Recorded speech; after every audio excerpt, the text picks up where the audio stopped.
एक छोटे से गांव में अनाया नाम की एक प्यारी और समझदार लड़की रहती थी।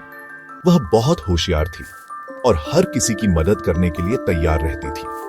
उसके गांव के पास एक बड़ा जंगल था जहां कई तरह के जानवर रहते थे, लेकिन उनमें से सबसे ज्यादा शरारती था मिंटू बंदर।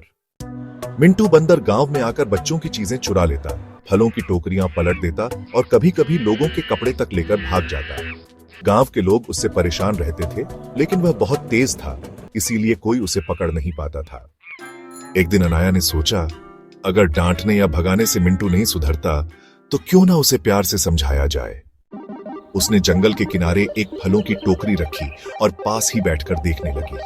जैसे ही मिंटू आया, उसने तुरंत फल उठाने की कोशिश की, लेकिन अनाया ने मुस्कुराते हुए कहा, अनाया वियो, रुको मिंटू, ये फल तुम्हारे लिए ही है, लेकिन एक शर्त पर।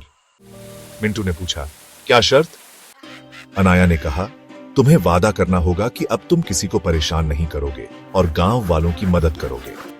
मिंटू ने पहले तो हंसकर टाल दिया, लेकिन जब उसे एहसास हुआ कि अनाया सच में उसकी मदद करना चाहती है, तो उसने शर्त मान ली। धीरे धीरे मिंटू गांव वालों की मदद करने लगा। वह बच्चों के लिए पेड़ों से पके हुए फल तोड़कर लाता, रास्ते में गिरे पत्तों को हटाता और गांव के बुजुर्गों की टोकरी उठाने में मदद करता। अब गांव में सब उसे पसंद करने लगे थे। अनाया की समझदारी और प्रेम ने एक शरारती बंदर को अच्छा और मददगार दोस्त बना दिया।